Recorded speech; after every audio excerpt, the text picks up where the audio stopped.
So we have supernatural stuff like The Exorcist. We have slashers like Scream or Nightmare on Elm Street. We have other things such as The Thing or Society. All movies that play very well in just being a horror chase of some creature or monster or killer being trying to take down these individuals.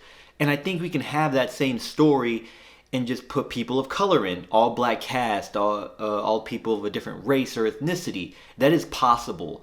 I think forcing certain messages into the story every time is what leads to a lot of messes.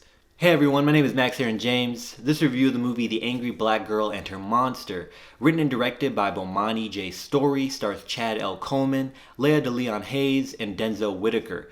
It is about Vicaria, probably last name Frankenstein, who does an attempt at curing death, first starting off with her brother Chris, who had passed away through gang violence. Clearly, this is a retelling of Frankenstein, and retellings have been done over and over again, often failing. Here, this is an interesting approach and a pretty good idea at retelling Frankenstein. This could have been a great movie, but instead it was just a black trauma film disguised as a horror film, and that genre is plentiful now. We can have an all brown or black cast in a horror film without really forcing a message about race or ethnicity at the forefront. I am perfectly fine with that being in the story because that is something we experience in society, but to use that as the forefront and being reliant on that to tell the story is what leads to a lot of movies that have been told recently while after trying to replicate or ride on the success of Jordan Peele's storytelling and filmmaking. The dialogue was so on the nose that one character ended up being just a walking monologue about your history, about black history and race. There's one point, ironically, that Vicaria brings up this issue and calls her a hotep. I laughed at this because it just showed that there was lack of self-awareness in creating this film or telling this story.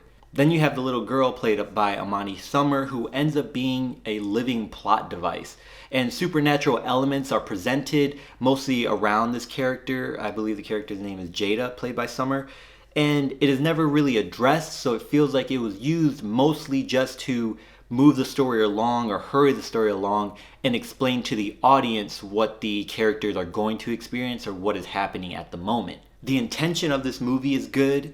Again, the idea is really good, but I feel it's very poorly written, again with dialogue being so on the nose, and instead sacrificing story for the sake of message. When story becomes second and message becomes first, that is when you end up with stories like this, and this happens very often recently, like I said, with a lot of horror films that have leading black characters or an all-black cast in the forefront. The intention was good, and like I said, the idea is pretty good.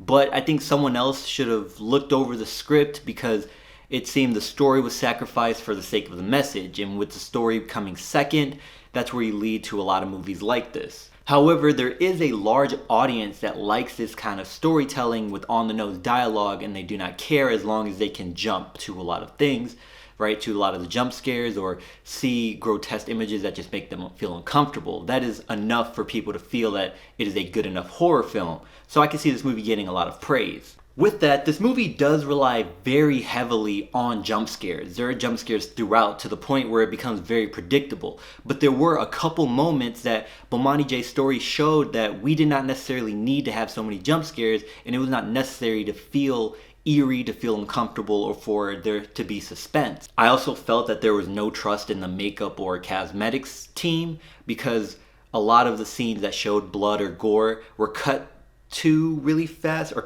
it was cut away from those moments really fast, or it was seen in a glimpse, or as the blood started appearing, we'd cut to someone else's face or a different part of the room. And from what I was able to see, the cosmetics and the practical effects seemed really good, and I really liked it. And I think that was something they should have leaned on a bit more instead of jump scares. I felt that they did not commit or go all the way when they could have or should have to help this movie be as good as it could have been. I do not think Bomani J. Story is a horrible storyteller. I think if he is targeting a specific audience, I think this does work very well for him.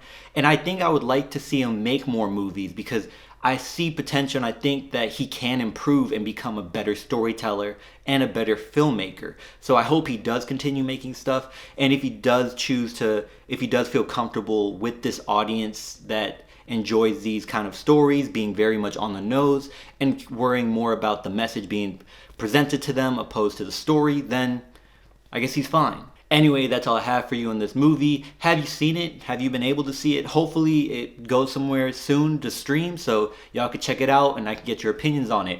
Until next time, y'all take care of each other, check up on one another, check up on yourself, and remember, potential has no limit.